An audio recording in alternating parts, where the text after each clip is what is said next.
gloriosa de Deus neste lugar. Que presença de Deus. Glórias a Deus. Que presença de Deus. Aleluia. Eu espero que você esteja sentindo também esta presença Aleluia. no seu lar. Não podemos deixar de dizer isso.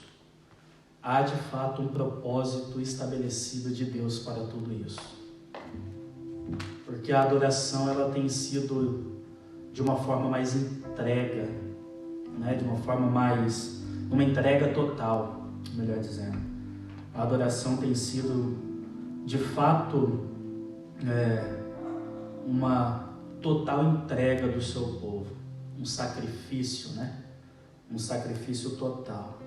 A palavra sacrifício, ela tem o seu original korban, que significa aproximação.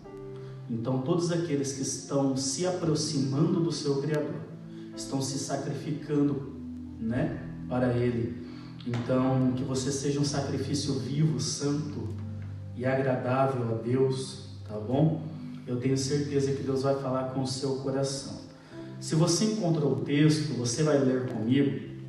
E a proposta é para que você mantenha a sua Bíblia aberta, porque nós meditaremos como um culto de ensino e meditaremos na mensagem, uma pregação expositiva, uma pregação textual, daquilo que o Espírito Santo tem para falar para nós. Então eu gostaria que você acompanhasse também, juntamente comigo, aí na sua casa, mantendo a sua Bíblia aberta, lendo o texto quando for para ler, e assim nós teremos um maior proveito da exegese do texto e daquilo que Deus quer falar e transmitir aos nossos corações. Irmãos, seja diante da câmera, seja diante de vocês em corpo presente, eu fico muito nervoso ao ministrar aos corações de vocês, né? Haja visto que vocês são a noiva do Cordeiro, e quando você vai falar com a noiva de alguém, você tem que ter um respeito, não é? Então, ao falar, ao me dirigir a vocês, as pernas tremem, né? Já dizia o pregador da igreja primitiva que os púlpitos foram feitos para esconder as pernas trêmulas do pregador. Os de hoje em dia não, né? Mas de antigamente era para esconder as pernas trêmulas do pregador. E hoje não está diferente. Estou aqui sentindo uma presença de Deus muito grande e creio que o Senhor vai falar com você da mesma maneira que falou comigo, tá? Nos diz assim a palavra do Senhor. E ao anjo da igreja que está em Filadélfia, escreve: isto diz o que é santo, o que é verdadeiro, o que tem a chave de Davi, o que abre e ninguém fecha, e fecha e ninguém abre. Eu sei as tuas obras, ou eu conheço as tuas obras. Eis que diante de ti pus uma porta aberta, e ninguém a pode fechar. Tendo pouca força, guardaste a minha palavra, e não negaste o meu nome. Eis que eu farei aos da sinagoga de Satanás, aos que dizem judeus e não são, mas mentem. Eis que eu farei que venham e adorem prostrado a teus pés. E saibam que eu te amo, como guardastes a palavra da minha paciência. Também eu te guardarei da hora da tentação que há de vir sobre todo o mundo, para tentar os que habitam na terra. Eis que venho sem demora, guarda o que tens, para que ninguém tome a tua coroa. Ao que vencer, eu o farei coluna no templo do meu Deus, e dele nunca sairá. E escreverei sobre ele o meu nome, o nome do meu Deus, e o nome da cidade do meu Deus, a nova Jerusalém, que desce do céu, do meu Deus, e também o meu novo nome. Quem tem ouvidos, ouça o que o Espírito diz às igrejas. Louvado seja Deus por esta palavra. Você pode glorificar a Deus escrevendo glória ao nome de Jesus aí no comentário por esta bendita palavra? Queridos, eu preciso de sua atenção por no máximo 30 minutos para que nós possamos meditar dentro da exegese do texto e extrair para nós a proposta do Espírito Santo para nós nesta noite. Todos são sabedores que o livro do Apocalipse é o livro que se trata das futuras revelações, das revelações que aconteceriam nos últimos dias. O livro do Apocalipse é um livro que nos mostra e traz para nós, de fato, o consolo da igreja que está em Cristo Jesus. Porque neste livro nós veremos para onde nós vamos, nós veremos com quem nós estaremos, nós veremos como estaremos com Ele lá. Se cumprir-se-á então o que o mesmo João escreve em uma de suas epístolas, que chegaremos então à estatura de varão perfeitos, à plenitude. Então veremos Cristo como de fato Ele é. E esse é o maior desejo da igreja, ou deveria ser. O maior desejo da igreja não deveria ser influente aonde ela está. O maior desejo da igreja não deveria ser agariar multidões para ela, ou divulgar a sua placa, ou divulgar o seu nome, ou divulgar a sua instituição, que não é errado também. Mas o maior desejo da igreja deveria ser este, em que acabei de falar, de contemplar a Cristo como de fato Ele é. Hoje vemos como um espelho, hoje vemos como uma espécie de sombra daquilo que de fato é. Mas um dia, pela revelação do livro de Apocalipse, nós entendemos que aos que vencerem estarão com Ele, se assentarão com Ele, regerão as nações com Ele, como Ele rege a todo mundo, como Ele se assentou com o seu Pai no seu trono. Louvado seja Deus por causa disso. Muitas pessoas têm medo do livro de Apocalipse. Muitas pessoas não conseguem ler o livro de Apocalipse pelas suas diversas figuras de linguagem apresentadas nos textos, pela sua dificuldade de interpretação. Muitas pessoas têm medo de ler o livro de Apocalipse porque vivem uma vida sem expectativa futura, sem expectativa do amanhã, e sabem que ao ler o livro de Apocalipse, elas deverão ou se posicionar, ou tomar o norte para a sua vida, ou estarão de fora daquele grande dia. Esse livro é um livro que nos traz consolo, mas também é um livro que traz perturbação para muita gente. João, ao escrever este livro, ele tem como objetivo mostrar para nós que nós não devemos temê-lo, mas nós devemos amar este livro, porque nele está escrito, como falei e repito, dando ênfase nisso, o futuro de toda a igreja, de todo o povo que chama e clama a Deus pelo seu nome. Todos aqueles que aceitaram a proposta da salvação estarão com Cristo e reinarão com Ele. João, quando escreve este livro ou recebe as revelações do Apocalipse, ele está na ilha chamada Patmos. E ele está nesta ilha, segundo o que ele mesmo diz no capítulo 1 e o versículo 9, diz que ele está nessa ilha por causa do testemunho de Jesus Cristo e por causa da palavra de Jesus Cristo. João era uma pessoa que andou com Jesus, o discípulo amado que inclinou a sua cabeça no peito de Jesus, em um momento de tensão, onde os discípulos tentavam questionar ou se perguntar quem será o traidor, João encosta a cabeça no peito de Jesus. João tinha essa proximidade com Cristo a tal ponto que, uma vez Cristo interrogado por Pedro, após ter perdoado Pedro, lá no livro de João, nos últimos capítulos, a partir do 20, quando Jesus perdoa Pedro e diz para Pedro: Pedro, tu me amas? E assim acontece por 3 vezes, e as 3 respostas, 2 Pedro afirma: Senhor, o Senhor sabe que eu te amo. Na terceira, Pedro se entristece e diz: Senhor, o Senhor sabe de todas as coisas. Após Jesus falar para Pedro, dizendo: Pedro, a partir da sua confissão, eu coloco você agora como pastor das minhas ovelhas. Vai e apacenta o meu rebanho, apacenta os meus cordeirinhos, apacenta as minhas ovelhas.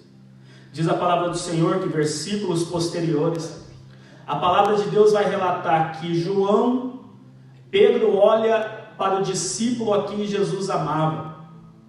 E ao olhar para este discípulo, Pedro pergunta para Jesus dizendo: Senhor, e deste aí, o que será? E Jesus, com muita maestria, dá uma resposta que ela ecoa para os nossos dias também. Jesus diz para ele: Pedro, se eu quiser que ele fique até que eu venha, o que te importa? Quanto a ti, segue-me, cumpre o teu ministério, siga-me, caminha comigo, ande comigo, esqueça de João, porque se eu quiser que ele fique até que eu venha, o que te importa? Aqui eu abro aspas e um parente para uma rápida aplicação para nós. Haja vista como o proposto é um culto de ensino. Nós, como cristãos, nós temos que entender que o nosso objetivo é seguir a Cristo, que o nosso foco é seguir a Cristo. E o irmão que está do meu lado, pastor, o que será dele? A proposta de Cristo para nós nesta noite é: quanto à vida do teu irmão, o que te importa?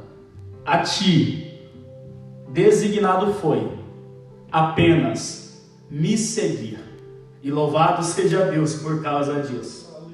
Se você estivesse aqui, eu falaria para você olhar para o irmão que está do seu lado e dizer: fale para ele o que te importa a minha vida, não é?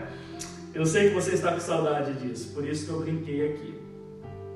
Então, a partir dessa proposta, Jesus, nas interlinhas, diz que João ficaria até que ele viesse. Claro, a maioria dos teólogos acredita que esta frase de Jesus se deu então cumprimento no livro do Apocalipse, porque em Apocalipse João viu Jesus glorificado. E também o livro de Apocalipse, escrito por João, é o livro que diz e segue ao final de todos os tempos. Se você quiser falar do fim, você terá que falar de João. Se você quiser falar do Apocalipse, do arrebatamento da igreja, de como nós estaremos com Cristo, da batalha do Armagedon, do reinado do anticristo, você terá que passar por João, cumprindo então as palavras de Jesus.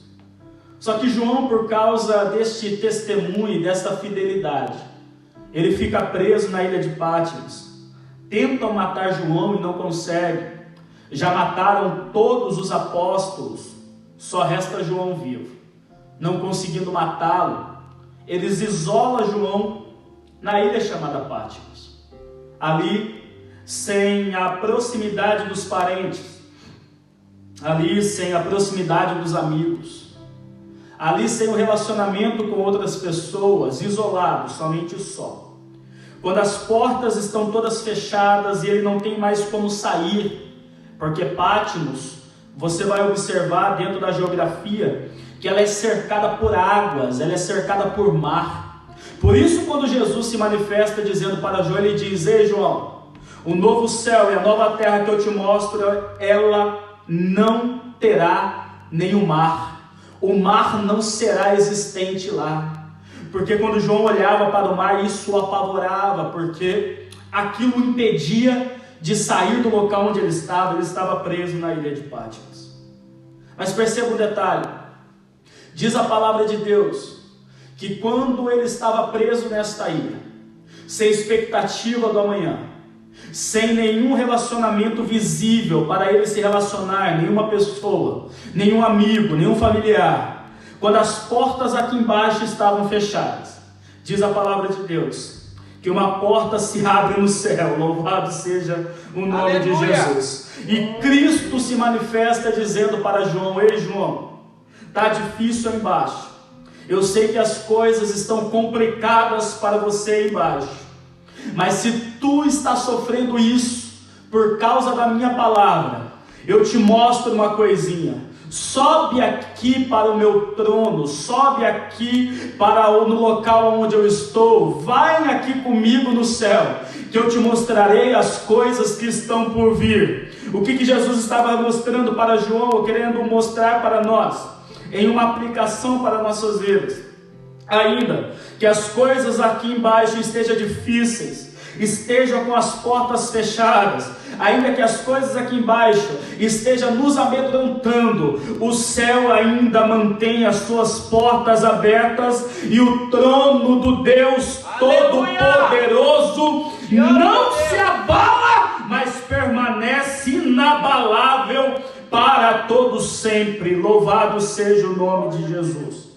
Por isso, se as coisas estão difíceis aqui embaixo, olha para o trono de Deus, que você encontra esperança. Se as coisas estão difíceis aqui embaixo, olha para o trono de Deus, que você encontra expectativa. Se as coisas estão difíceis aqui embaixo, olha para o trono de Deus, que o trono de Deus te fará ter esperança. Se você recebe esta palavra, glorifica o nome do Senhor aí no seu lar. Glória a Deus. Glória a Deus.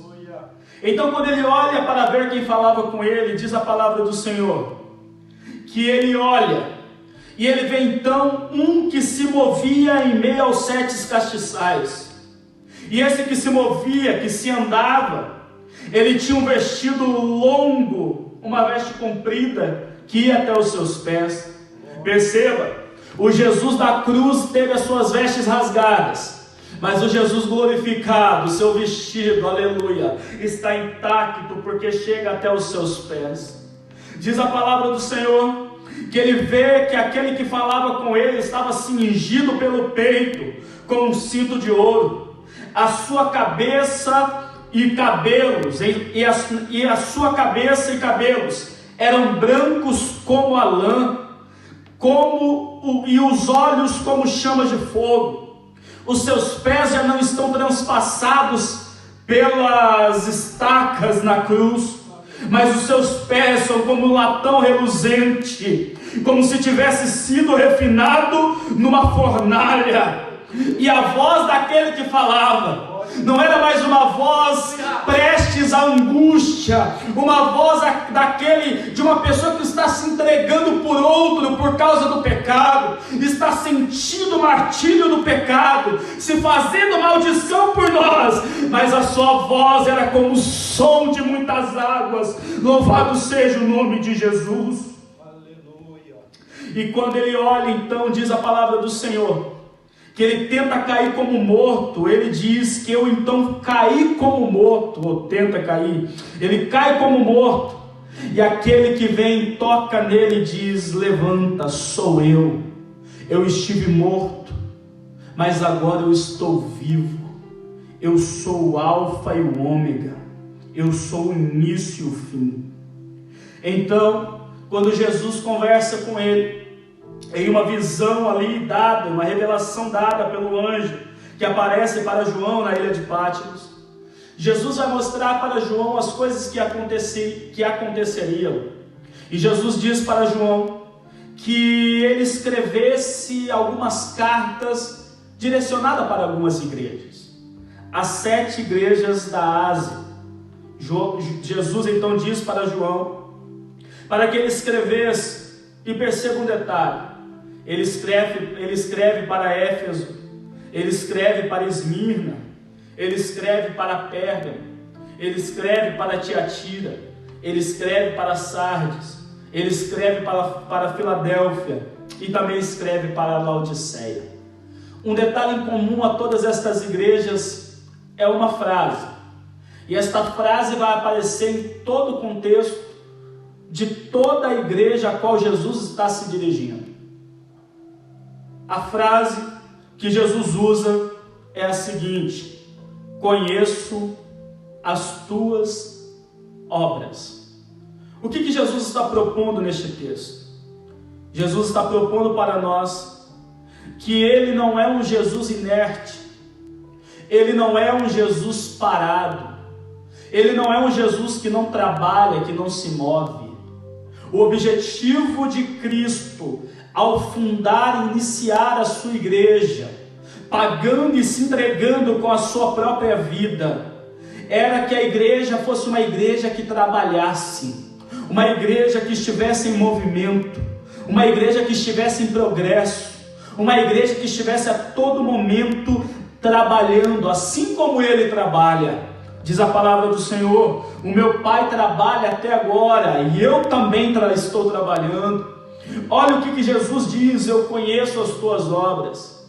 O fato de conhecer alguém significa que você tem um relacionamento tão íntimo com ela, que você conhece cada passo que ela dá, você conhece para onde ela vai, você conhece tudo que ela faz. Eu, para falar que conheço a minha esposa, eu tenho que ter um relacionamento com ela, eu tenho que ter um relacionamento íntimo com ela. Para isso se faz necessária a convivência. E o que Jesus estava dizendo?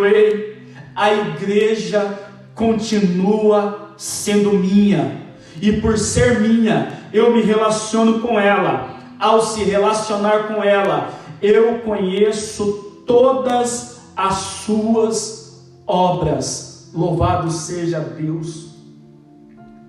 Sabe o que me admira? É que muitas pessoas, muitas igrejas no âmbito universal, estão perdendo a sensibilidade de dar a voz ao Espírito de Deus e saber que Deus, em Cristo Jesus, nos conhece, nos sonda e sabe qual é a nossa necessidade, sabe quais são as nossas atitudes, sabe quais são os nossos movimentos. Por isso talvez o teu marido não saiba, mas Jesus sabe. Talvez a sua esposa não saiba, mas Jesus sabe. Talvez você diga: meu pastor não vê, mas Jesus te vê. Por isso, meu querido, a proposta de Cristo para você hoje, e eu já começo aqui a aplicar sobre a tua vida, entenda que eu sou o Deus que te conheço. Eu conheço a tua obra, eu conheço o teu caminhar, eu conheço o teu falar, eu conheço o teu olhar, eu conheço a tua vida, porque você é igreja e a igreja é minha, diz o Senhor. Ele conhece. Então ele faz algumas recomendações a determinadas igrejas, a algumas igrejas. Mas eu quero me ater na recomendação à igreja de Filadélfia. Olha o que diz a palavra do Senhor. Ao anjo da igreja que está em Filadélfia, ele escreve: isto diz o que é santo, o que é verdadeiro. Jesus se apresenta como santo, Jesus se apresenta como o verdadeiro. Coisas que estão sumindo na nossa geração. Santidade não é mais assunto a qual nós falamos em nossas reuniões. Santidade é o atributo máximo da essência de Deus. Pastor, Deus é amor, Ele é amor. Pastor, Deus é justiça, Ele é justiça. Pastor, Ele é misericordioso, sim, Ele é misericordioso. Mas a essência máxima do nosso Deus é o que está escrito em Isaías capítulo 6. No ano da morte do rei Uzias, Eu vi o Senhor assentado em um alto e sublime trono. O teu séquito enchia o templo. Serafins voavam ao redor dele, clamavam uns aos outros: Santo, Santo, Santo, Santo és o Senhor dos exércitos. Kadosh, Kadosh, Kadosh, Elohim Adonai Sabaoth. Santo é o Senhor dos exércitos.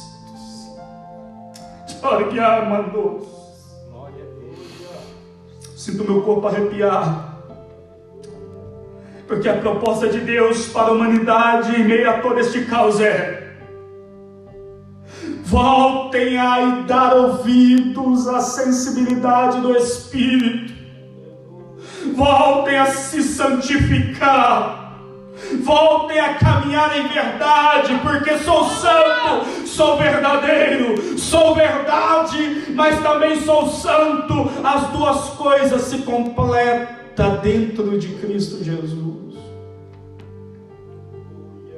Isto diz o que é santo, o que é verdadeiro, o que tem a chave de Davi. O que abre ninguém fecha, e fecha ninguém abre. A chave de Davi era a chave da sala dos tesouros, aonde o rei guardava os mistérios escondidos do seu reino, aonde o rei guardava a sua fortuna, aonde o rei guardava as suas glórias. Davi, quando ele institui uma pessoa, um tesoureiro, para cuidar deste reino, desta sala, ele dá a chave, só ele que tinha essa chave. Então, um processo de confiança, ele passa a chave para o seu tesoureiro a amarra no seu ombro, e todos aqueles que olhassem para este tesoureiro saberia que aquele é a quem o rei confiou a ele todas as riquezas. Ele tem acesso. Chave fala de autoridade, chave fala de poder, e quando Cristo se manifesta, ele diz: eu tenho a chave, eu sou aquele que posso abrir a porta dos tesouros de meu Pai, porque eu fui confiado por Ele confiou em mim. Eu venci a morte, agora tenho a chave dos tesouros, dos mistérios escondidos. Aquele que abre ninguém fecha, e fecha ninguém abre. Com a mesma chave, aquele que tem a chave determina a ação de abrir, aquele que tem a chave determina a hora de abrir, aquele que tem a chave determina quem vai abrir, aquele que tem a chave, ele tem autoridade sobre a porta, porque para ter a chave ele precisou entender do segredo, porque o que abre a porta é o segredo da chave. Aleluia, está entendendo? Então, quando Cristo diz para a igreja de Filadélfia, ele diz: eu tenho a chave, eu posso abrir, e se eu abrir ninguém fecha, porque o segredo que está na chave, que abre a porta, está em minhas mãos. E ele entra no versículo 8 dizendo: eu sei as tuas obras, eis que diante de ti pus uma porta aberta, e ninguém a pode fechar. Preste atenção nisso. Nós estamos vendo muitas pessoas aflitas, angustiadas, muitas pessoas temerosas do que será o amanhã, muitas pessoas correndo atrás de portas, muitas pessoas correndo atrás de métodos, muitas pessoas correndo atrás de provisões,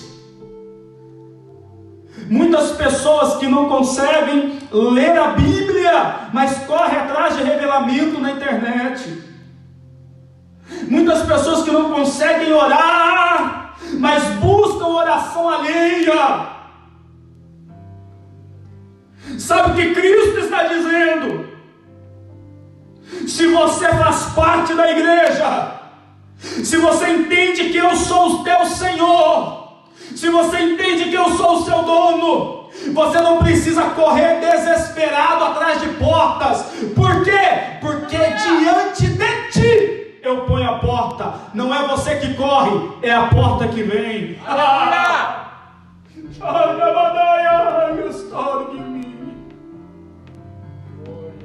E quando ela vem, você entende que não é qualquer porta, é a porta que o Cristo Santo e verdadeiro, aquele que tem a chave, aquele que pode abrir e ninguém fecha, aquele que fecha e ninguém abre, é Ele que coloca a porta diante de ti, é na tua frente, caminhe e passe por ela. E Ele coloca um adjetivo: ninguém a pode fechar. Por isso eu quero liberar uma palavra sobre a sua vida neste momento. Ainda que muitas pessoas não estejam trabalhando, ainda que muitas pessoas estejam angustiadas dentro de casa, ainda que o mundo grite crise estabelecida, se Cristo abriu sua porta para você, acredite, o governo não fecha, acredite, o homem não fecha, acredite, nem o diabo fecha, porque foi Deus, foi Cristo que abriu, e se Ele abriu, ninguém pode fechar. Obrigado, Senhor, aleluia! Ninguém. Ele continua dizendo: tendo pouca força, guardaste a minha palavra e não negaste o meu nome. Você percebe que a porta só foi aberta porque aquele que precisava da porta aberta tinha pouca força. A porta só foi aberta porque aquele que precisava da porta aberta, o texto não diz de forma implícita, mas de forma explícita, mas implicitamente nós podemos entender isso. Aquele que precisava da porta aberta guardou a palavra. Você percebe que a porta só foi aberta porque ele também não negou o nome. Entenda uma coisa: enquanto você estiver se achando forte demais, enquanto você estiver se achando bom demais, enquanto você estiver negando o nome de Cristo e não guardando a palavra, a porta Ele não colocará diante de ti. Mas quando você reconhecer, assim como eu reconheço nesta noite, que eu não posso, que eu não faço, que eu não tenho, eu preciso dEle, careço dEle, Ele é a minha provisão. Então acredite que a partir deste momento Ele cuidará e se encarregará de abrir a porta para você. Glória a Deus. Aleluia. Fala de fidelidade, fala de amor pela palavra, fala de insuficiência humana, pouca força. Guardaste a palavra. Eu preciso ser direcionado, eu não nego o seu nome. Para esta igreja, olha o que Cristo diz: eis que eu farei aos da sinagoga de Satanás, aos que se dizem judeus e não são, mas mentem, eis que eu farei que venham e adorem prostrado aos teus pés, e saibam que eu te amo. Os judeus e não são eram os judaizantes da época. Poderíamos interpretar, contextualizando para o nosso tempo, em uma hermenêutica, sem ferir o texto: aqueles que dizem igreja e não são, que venham e prostrem aos teus pés. A palavra de se prostrar aos pés da igreja não é em adoração a ela, mas um reconhecimento ao Deus que habita e cuida dela, para que as pessoas saibam que Deus a ama. Sabe o que nós temos visto nestes dias? E hoje eu tinha colocado ao meu coração de não falar sobre isso. Deus está mostrando para a igreja que é tempo de se posicionar como igreja, que só assim aqueles que dizem que é, mas não é, vão entender o quanto que Deus te ama. Por quê? Porque em meio à crise eles vão ver que Deus te guardou, que Deus te livrou, que cuidou da tua casa, dos teus filhos.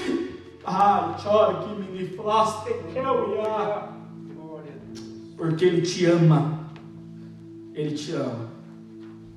Versículo 10: como guardaste a palavra da minha paciência, também eu te guardarei da hora da tentação que há de sobrevir sobre todo mundo.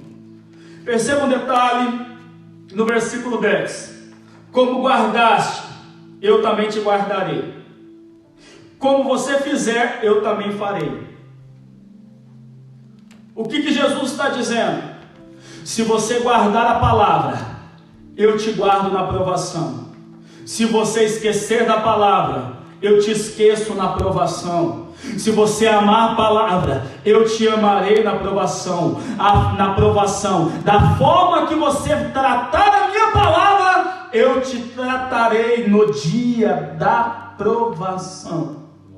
Sabe por que muitas pessoas estão desesperadas? Porque não tratam a palavra de Deus com verdade, com amor, não leem, não sabem o que está aqui escrito, então se sentem desprotegidos na hora da crise, porque o detalhe, diz a palavra do Senhor: te guardarei na hora da provação que há de vir sobre todo o mundo, para experimentar os que habitam na terra. Você habita na terra? Pensa aí, enquanto eu bebo uma água.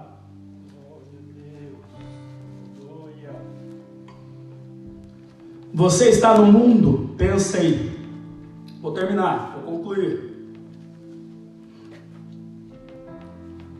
Então a tentação, a provação também vai te alcançar. Mas vai te alcançar de uma maneira diferente. Qual, pastor? Se você guardar a palavra na hora da provação, em que assolar o mundo todo, o Deus da palavra vai estar te guardando. Se você amar a palavra, na hora da provação que sobrevirá sobre o mundo todo, o Deus da palavra te amará, te guardará, te sustentará. Por isso, você quer um recado, uma palavra da parte de Deus? Comece a amar a palavra, viva a palavra, deleite-se na palavra, estude a palavra, caminhe com a palavra, porque a palavra será responsável do amparo de Deus em meio à crise. Em meio à crise. E olha o versículo 11. Diz assim: eis que venho sem demora.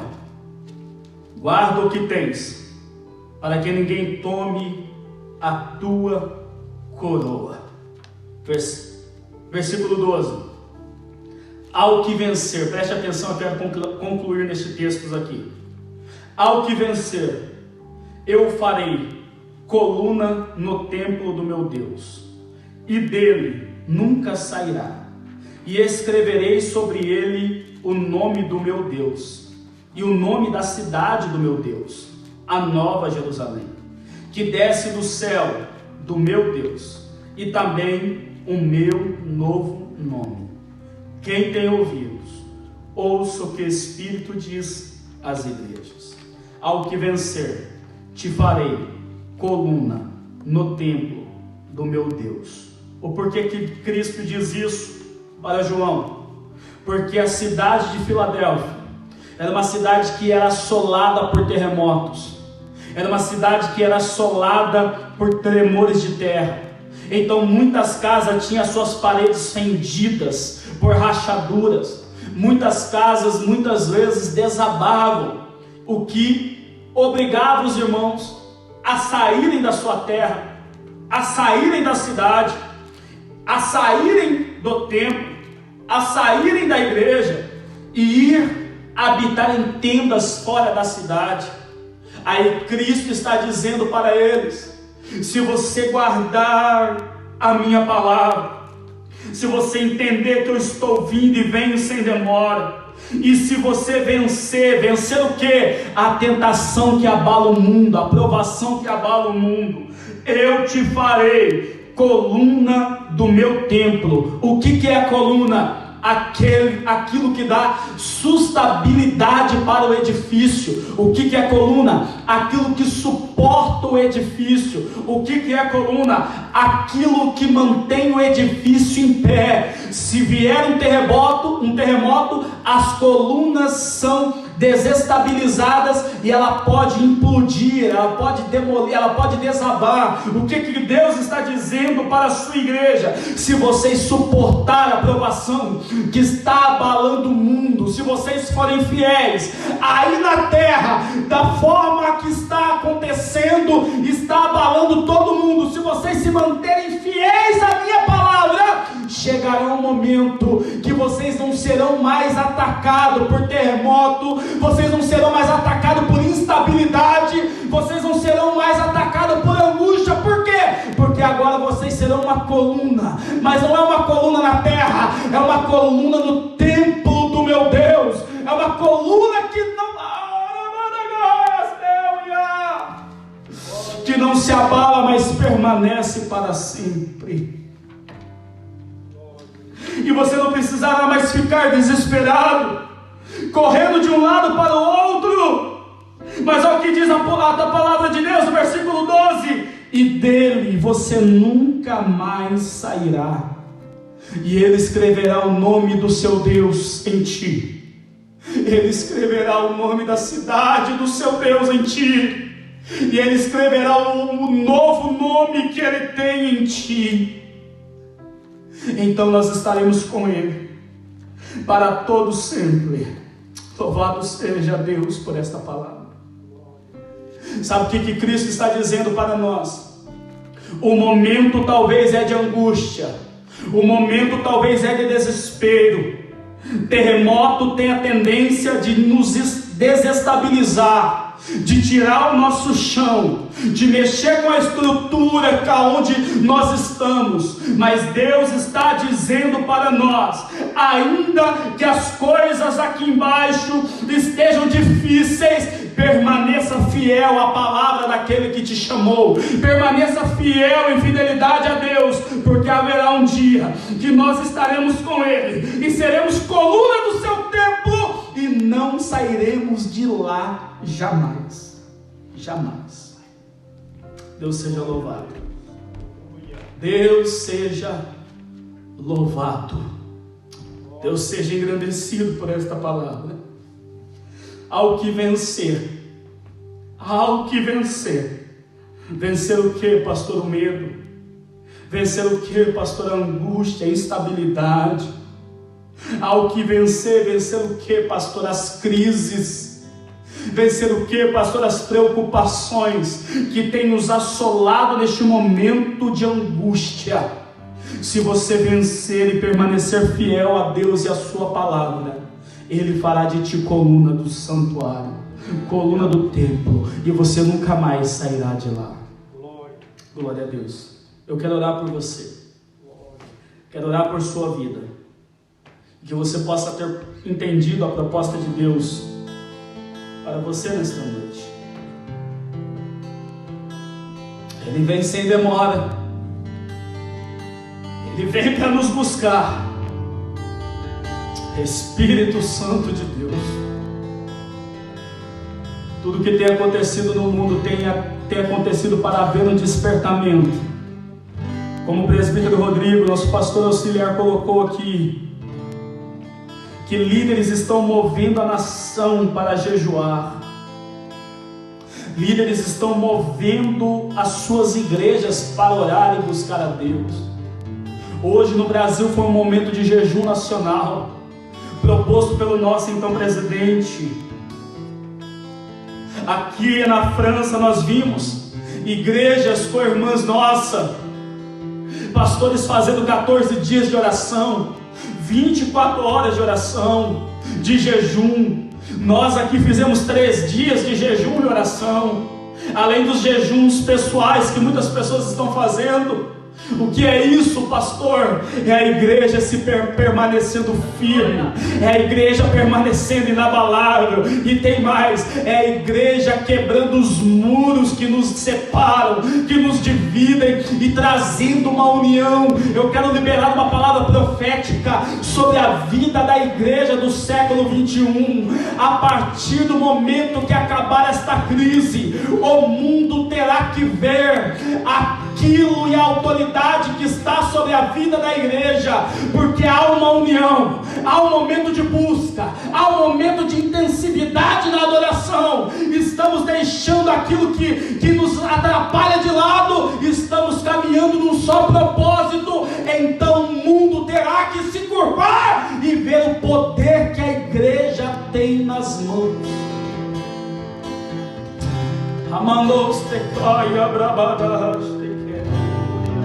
Pode adorar.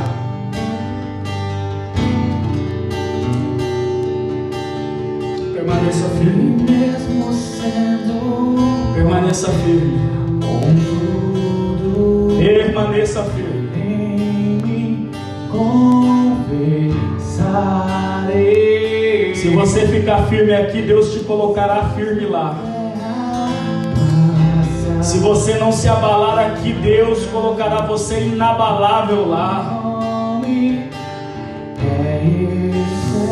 Oh Espírito de Deus, eu quero orar por sua vida. Senhor, nós te louvamos, ó Deus. Engrandecemos o teu nome por mais este culto, Senhor, um culto de ensino, culto com a família, Senhor.